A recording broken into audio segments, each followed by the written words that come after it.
உங்களை வெறுமையா அனுப்பலாம், அம்மா வெறுமையா அனுப்பலாம், மேனேஜர் வெறுமையா அனுப்பலாம், உங்களுடைய கம்பெனி உங்களை வெறுமையா அனுப்பலாம், உங்களுடைய ஓனர் உங்களை வெறுமையா அனுப்பலாம். இத்தனை வருஷம் பாடுபட்டு உழைச்சு அவங்க உங்களை வெறுமையா அனுப்பலாம், நீங்க நன்மை செஞ்சவங்க உங்களை வெறுமையா அனுப்பலாம்.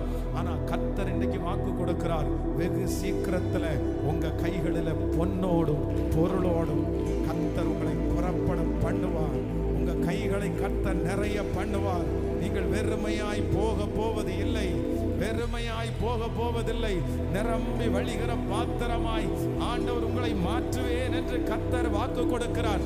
பிடுங்கப்பட்டதெல்லாம் உங்களிடத்திலே வரும், எடுத்து கொண்டதெல்லாம் உங்களிடத்திலே வரும், சேதப்படுத்தினது எல்லாம் உங்களிடத்திலே வரும்.